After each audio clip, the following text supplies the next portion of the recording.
자, 우리 새 생명 축제로 우리 오늘 전에는 그리고 이제는 이란 제목으로 우리 10분 이내로 오늘은 말씀을 전합니다. 간증이 이제 생각보다 또 풍성하게 이렇게 전하셨기 때문에 목사님이 그에 맞춰서 설교를 길게 하면 또 이제 훨씬 또 이게 마음이 어려운 분이 간혹가다 계십니다. 그래서 10분 이내니까 아주 잘 집중해서 이렇게 들으십시오. 예수님 믿으면 가장 놀라운 그런 변화가 이 전에는과 이제는이 분명하게 나타나는 삶을 살게 된다라는 것입니다. 그래서 예수님을 믿기 전과 예수님을 믿은 후가 본인에게 분명해진다라는 것이죠. 이 간증도 이렇게 나와서 하실 때 보면 교회 나오기 전에 또 예수 믿기 전에가 있고 예수 믿은 후에 또 우리 교회 출석하면서 또 목장 모임에 참여하면서가 분명하게 이렇게 나뉘어지지 않습니까? 성경에 신약 성경을 절반 이상 썼던 사도 바울이 원래는 핍박자였습니다. 교회를 핍박하고 예수 믿는 사람 잡아 죽이던 사람이에요. 그가 이제 예수님을 만난 이후에 다메섹에 예수님 믿는 사람들을 잡아 죽이기 위하여서 가는 길에 예수님을 만나게 됩니다. 어제 우리 안수집사회도 이안수집사회 원래를 하는데 예수님 믿기 전과 믿은 후에 그런 변화에 대해서 이렇게 나누었거든요. 100%다 우리 안수집사님들 40대 초반부터 50대 중반까지 있는데 다 예수님 믿기 전과 예수님 믿은 후에 그 변화가 분명한 그러한 삶을 나누어 주셨거든요. 그래서 남성들이 그런 나눔을 할 수 있다는 게 참 은혜이죠. 감사한 일이죠. 예수님 믿기 전과 예수님을 믿은 후가 어떻게 똑같을 수가 있습니까? 술, 담배 하나만 하더라도 예수님을 믿기 전과 예수님을 믿은 후가 어떻게 똑같을 수가 있겠어요? 어떤 분은요, 출신자 가운데 예수님을 믿기 전에는 그냥 아무 죄책감 없이 술을 마셨는데 우리 교회 나오고 나서부터는 이제는 술을 안 마시게 된 건 아니고 이제 숨어가지고 마시게 되었다, 숨어가지고 담배를 피게 되었다. 그것도 변하죠. 그래서 이게 좀 그래도 내가 드러내놓고 술 마시고 담배 피는 게 교회 다니면서 이건 좀 아니겠다. 나는 나 하나면 괜찮지만 우리 가족들 아내나 예수 잘 믿으려고 하는 아내한테 참 창피해서 그렇게 해서는 안 되겠다. 그런 마음이 어느 날부터 예수 믿으면 들어오는 것이죠. 술 마시고 담배 핀다고 천국 못 가고 지옥 가는 건 아닙니다. 그런데 예수 믿는 사람들은 한국의 기독교인들은요, 술 안 마시고 담배 안 피는 것이 이게 신앙생활의 덕목입니다.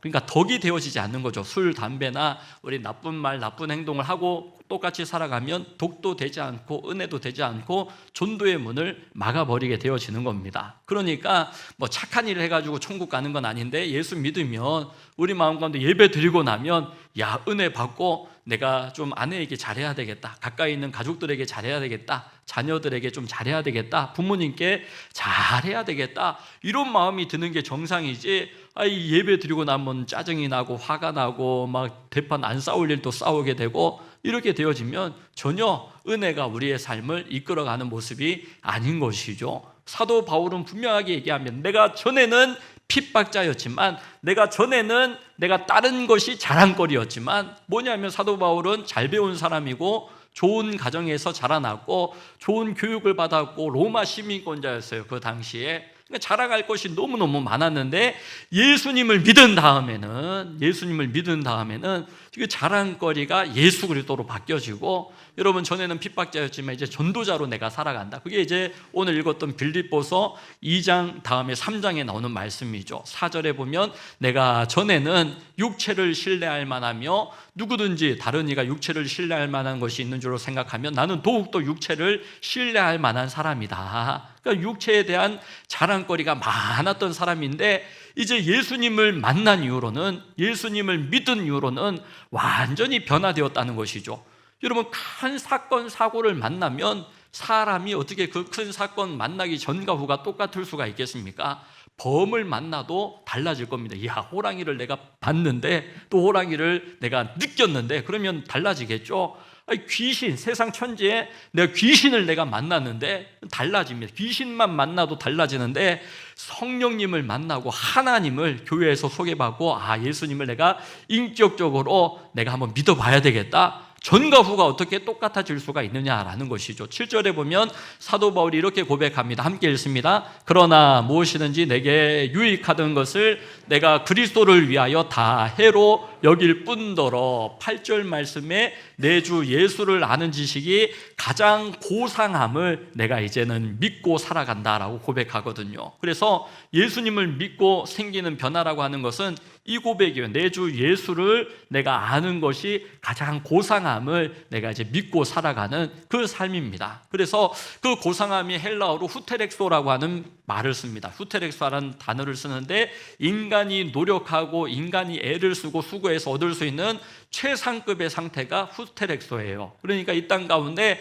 우리가 건강하기 원하고 거룩한 삶을 살기 원하고 우리가 또 복되게 살기를 원하고 부유하게 살기를 원하고 건강하게 살기를 원하고 행복하게 살기를 다들 원하시는데 그 최상급의 상태가 후테렉소라는 것이죠. 사람에게는, 배우자에게는 또 어떤 물질로는, 소유로는 그것이 얻어지는 것이 아니라 오직 예수 그리스도를 인하여서 내가 얻을 수 있는 최상급의 그런 기쁨, 최상급의 평안, 최상급의 그런 거룩한 삶으로 주님께서 우리를 이끌어 주실 줄로 믿습니다. 그럼 교회 나오시는 분들이 다 온전하고 완전하여서 예수 믿는 사람들 저렇게 선을 행하고 착하게 살아가려고 그러고 복되게 살아가는 것이 아니라 예수 그리스도를 인하여서 예수님이 내 죄 문제도 씻어주시고 깨끗하게 해주시고 십자가 져 주셨는데 그 주님 생각하면 못 견딜 일이 없는 거예요. 사실 못 참을 일이 없는 거예요. 나를 위하여서 이 밥을 대접해주고 또 섬겨주고 이런 분들 보면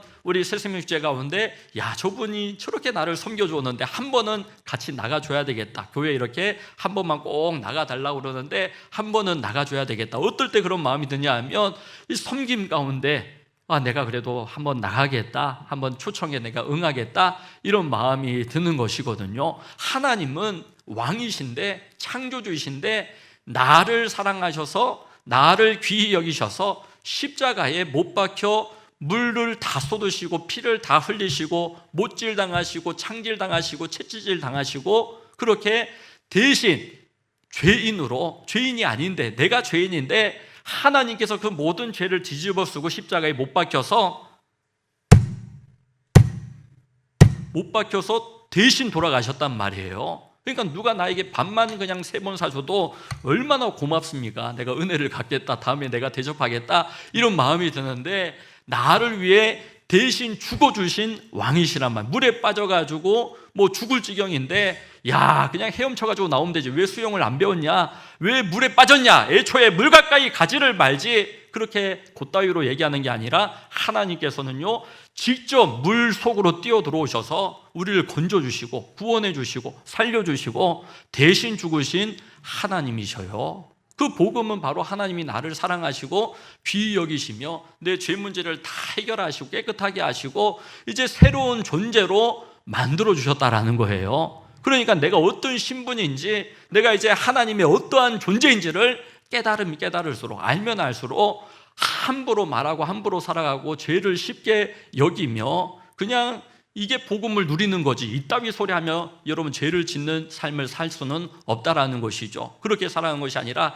복음을 알수록 하나님이 나를 죄에서부터 구원하시기 위하여 십자가에 달리시고 그 피를 쏟으시고 물을 쏟으시고 그렇게 구원을 이루어 주셨는데 그 하나님의 은혜를 생각하면, 그 하나님의 사랑을 생각하면 여러분 신부가 결혼하러 들어갈 때 면사포 쓰고 여러분 드레스 입고 아무 데나 앉고 아무 말이나 하고 침 뱉으면서 그렇게 가는 신부는 본 적이 없어요. 다들 그냥 웨딩 드레스 입고 그러면 여러분 이렇게 조신조신하게 이렇게 예쁘게 아장아장 이렇게 걷고 이렇게 아주 고상하게 내 주 예수를 아는 지식이 가장 고상함을 내가 이제 알게 되었다. 바울이 고백하는 것 같이 전혀 새로운 피조물이 되어져서 후테렉소, 이런 기쁨에 대한 하나님 주시는 기쁨, 하나님 주시는 평강, 하나님 주시는 그런 은혜 가운데 우리가 영원히 살게 되어질 줄로 믿습니다. 그래서 그런 복음을 내가 받아들일 때, 복음은 선물이거든요. 선물은 받아야지 내 것이 되어지는 것이고 누리게 되어지는 것이고 받아야지 여러분 내 구원이 되어지는 거예요. 그래서 그런 삶 가운데 분명하게 드러나는 것이 전에는과 이제는의 삶이라는 것이죠. 그러므로 이 바울이 대표적인 그런 사람인데 성경에 한 3만 명 정도의 사람이 나옵니다. 다들 전에는 그리고 이제는이 있어요. 그래서 바울의 전에는이 잘 나타나는 것이 오늘 이제 12절의 말씀이죠. 오늘 성경에는 그때의 너희는 이렇게 나옵니다. 전에는 너희가 그리스도 밖에 있었고 이스라엘 밖에 사람이었다. 그래서 에베소서에 빌립보서에 보면요, 사도 바울이 복음 전하다가 감옥에 갇혀가지고 채찍질 당하고 매질 당하고 어려움 당할 때인데, 이 빌립보서 에베소서에 제일 많이 나오는 게 기뻐하라 감사하라 이런 말이에요. 그러니까 예수 그리스도를 인하여 고난받음을 굉장히 기뻐하고, 왜냐하면 예수님 날 위해 죽어주신 분인데, 구원해 주신 분인데, 하나님이신 그분을 위하여서 내가 수치를 당하고 어려움을 당하고 손해를 당하는 거 정말 참 은혜다, 감사하다. 이거 없어도 하나님께서는 완전하신 분이시고 충분하신 분이시고 모든 전능하신 분이신데, 내가 예수를 위하여 복음을 위하여 어려움을 당할 수 있다는 게 너무너무 감사하다. 그러면서 그 전에는 우리가 어떤 존재였느냐?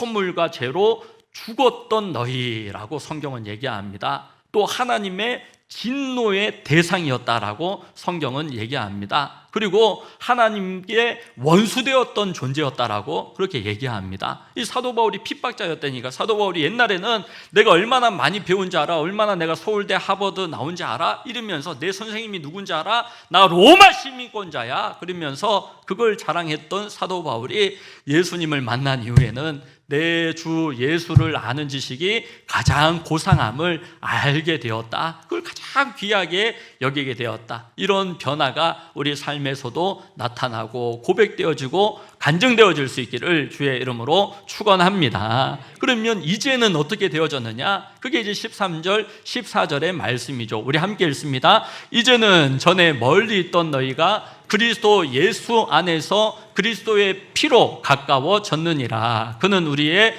화평이신지라. 둘로 하나를 만들사 원수된 것 곧 중간에 막힌 담을 자기 육체로 완전히 허물어뜨리셨다. 죄로부터 자유함, 또한 세상으로부터 어둠의 권세로부터 흑암의 세력들로부터 예수 그리스도의 이름을 믿고 구원자로 모셔드릴 때 하나님은 완전한 자유를 우리에게 허락하여 주신 줄로 믿습니다. 육체를 가지고 있기 때문에, 또 약하기 때문에 주님 바라보고 의지하지 못할 때 때때로 우리도 넘어지고 약해지고 때때로 다시금 죄를 범하게 되고, 술 끊었다 그래도 우리 예전에 야구 해설위원 하일성 씨가 그래요. 평생 담배 피웠는데 의사가 죽는다고 그러니까, 더 이상 담배 피면 죽는다고 그러니까 딱 끊어지더래요. 죽기 싫어가지고. 그런데 담배 끊은 지 수십 년 지나서 다시 담배를 어떻게 이렇게 끊었냐고, 안 피고 싶냐고 물어보니까 지금도 피고 싶다고, 죽을 때까지 끊어야지 끊어진 거지, 술을 죽을 때까지 안 마셔야지 끊어진 거지, 계속 이렇게 마시고 싶고, 그런데 이제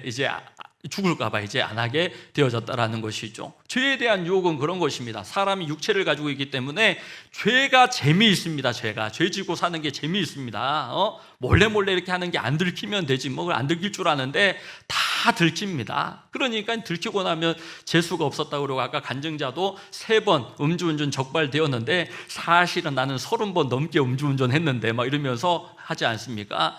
여러분, 우리는 들키고 잡히고 죄에 대하여 책망받으면 재수가 없어가지고 내가 적발됐다, 들켰다 싶지만, 사실 우리가 범하고 저지르는 죄는 훨씬 더 끔찍하고 훨씬 더 많더라는 것입니다. 하나님께서 그 죄를 적발하신다면 어떻게 그 하나님의 진노의 대상, 하나님과 원수된 자에서 자유함을 얻을 수가 있겠어요? 오직 예수 그리스도의 피값으로만 우리를 하나님은 죄를 다 사하여 주시고 하나님 만나는 길을 열어주시고, 또한 흑암의 세력들을 다 꺾으시고 운명, 저주, 사주, 팔자, 인형, 박수, 무당, 풍수, 여러분 궁합, 이런 과거의 죄 더 이상 매이고 묶여서 연연하고 살아가는 것이 아니라, 이제 내가 어떤 존재냐? 예수 그리스도 안에서 하나님이 자녀 삼아주시고, 예수 그리스도 안에서 속량, 죄를 다 깨끗하게 해주시고, 예수 그리스도 안에서 대속, 예수님께서 대신 십자가 지시고 내 모든 죄를 담당하셔서 십자가에 못 박혀 죽으심을 우리 모셔드리고 인정하고, 내가 그 선물, 구원의 선물을 내가 받을 수 있기를 주의 이름으로 축원합니다. 그러므로의 복된 인생으로 하나님이 인도하시는 거예요. 우리 오늘 19절 23절의 말씀인데요, 그러므로 이제부터 너희는 외인도 아니요 나그네도 아니요 오직 성도들과 동일한 시민이요 하나님의 권속이라. 함께 따라합시다. 하나님의 권속되었다. 이게 하나님의 가족되었다라는 말이에요. 그래서 옛날에 양반집에 한씨 집안에 양반에게 뭐 종도 있고 모슴도 있고 그러면 다 권속으로 가족이란 얘기거든요. 그래서 하나님의 권속이라는 말이 예수 그리스도를 통하여서 하나님의 가족으로 삼아주셨다는 거예요. 그래서 마지막으로, 오늘 말씀의 마지막으로 예수님께서 그 제자들에게 이 땅에 사역하실 때 물어보시죠. 사람들이 인자를 누구라 하느냐, 그리고 너희는 나를 누구라 하느냐. 이게 우리 인생의 제일 중요한 질문이에요. 예수님이 나에게 어떤 분이십니까? 라고 하는 그런 질문이죠. 가이사랴 빌립보 지역에 이르러서 예수님이 제자들에게 물어보십니다. 사람들이 인자를 가리켜 누구라 하느냐, 그리고 이어서 너희는 나를 누구라 하느냐 할 때 베드로가 이렇게 신앙 고백으로 답하죠. 우리 함께 읽습니다. 시몬 베드로가 대답하여 이르되 주는 그리스도시요 살아계신 하나님의 아들이시니이다. 예수님은 주님이시고 주인이시고, 또 그리스도라는 말은 구원자, 메시아, 왕과 제사장, 선지자에게만 기름 부었는데 그 왕, 제사장, 선지자 세 가지 직분을 함께 가지고 계신 분이 오직 예수 그리스도 한 분이신 줄로 믿습니다. 살아계신 하나님의 아들 곧 예수님이 하나님이십니다. 이 말이거든요. 그러니까 예수님이 얼마나 기뻐하면서 이 신앙 고백, 너는 베드로라, 내가 이 반석 위에 내 교회를 세우리니 음부의 권세가 이기지 못하리라. 18절의 말씀에 우리 함께 읽습니다. 예수님의 축복, 우리 디딤돌의 축복 다 받을 수 있기를 주의 이름으로 축원합니다. 자, 함께 읽습니다. 또 내가 내게 이르노니 너는 베드로라, 내가 이 반석 위에 내 교회를 세우리니 음부의 권세가 이기지 못하리라. 이 반석, 베드로 이름 자체도 바위라는 뜻인데 베드로의 신앙 고백의 그런 반석 위에 한그란 디딤돌이란 말이에요. 디딤돌. 그래서 교회에 보면 목사님이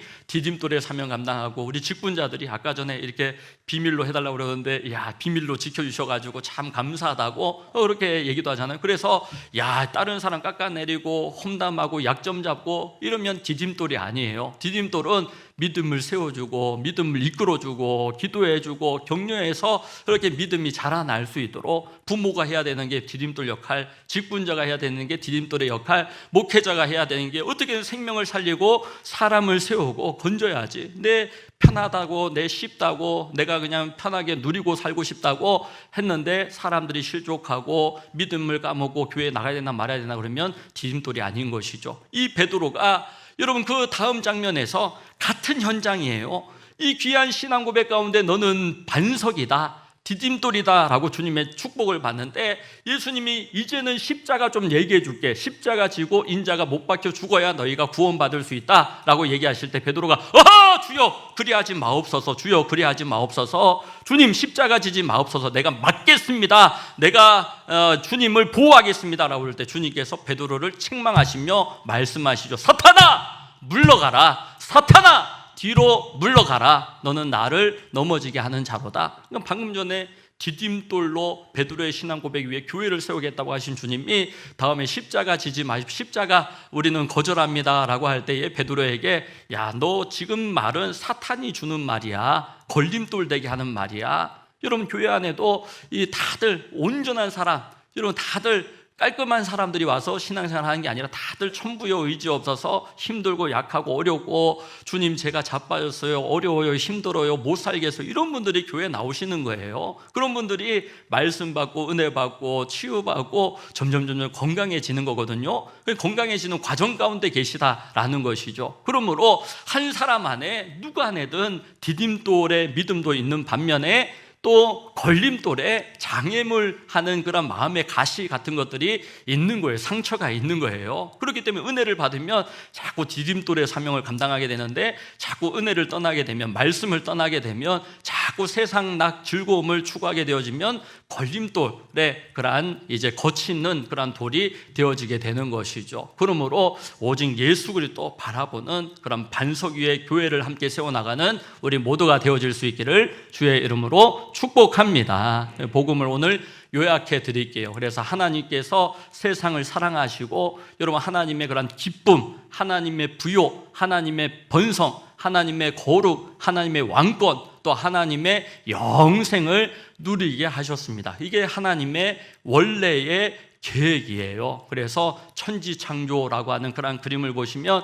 이런 하나님의 원래 계획 밑에 보면 기쁨과 번성과 부요, 자유, 이것이 예수 그리스도 안에서 우리가 누릴 수 있는 최고의 상태로 이끌어 주신다라는 것이죠. 그런데 사람이 죄를 범함으로 말미암아 단절되고 분리되게 되어집니다. 사람이 시험에 빠져서 범죄함으로 생명의 하나님과 분리되고 단절되어서 불행과 저주 아래 살게 되었습니다. 그래서 유일한 방법이 사람의 방법으로는 안 돼요. 선행으로도 저렇게 착한데 안 돼요. 지식, 종교, 물질, 쾌락으로 해결이 되어지지 않고 오직 예수 그리스도를 믿음을 통하여서 우리 안에 구원의 확신 가운데에 하나님의 이런 기쁨, 번성, 부요, 또한 영생, 하나님과 교제하며 이 믿음이 자라나고 예수님 닮아가는 우리 예배자들이 다 될 수 있기를 축복합니다. 그러므로 하나님은 사람을 사랑하여 유일한 구원자로 예수 그리스도를 보내주셨습니다. 요한복음 14장 6절에 내가 곧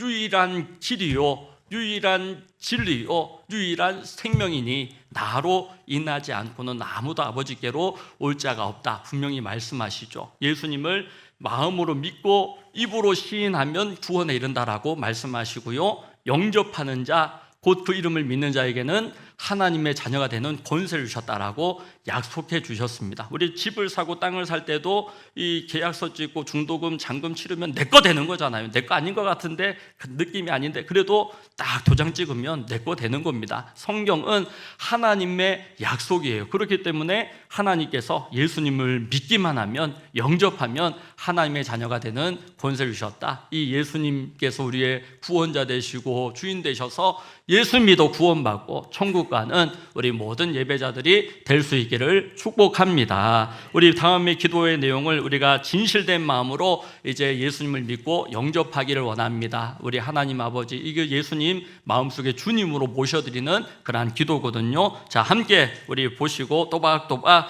예수님 내 삶의 주인 되어주시고 내가 지옥 가는 인생이 아니라 천국 가는 하나님의 자녀로 영원히 살도록 인도하여 주옵소서. 최고의 선물이죠. 인생 가운데 최고의 만남의 축복을 누릴 수 있기를 원합니다. 우리 함께 따라서 기도합니다. 하나님 아버지, 은혜를 감사드립니다. 예수님께서 십자가에 못 박혀 죽으신 것은 내 죄를 대신해서 죽으신 것임을 믿습니다. 지금 내 마음에 문을 열고 예수님을 나의 구세주로, 나의 주인으로 영접합니다. 내 마음에 성령으로 오셔서 나의 주인이 되어주시고 나의 삶을 인도해 주시옵소서. 예수님 이름으로 기도드립니다. 아멘.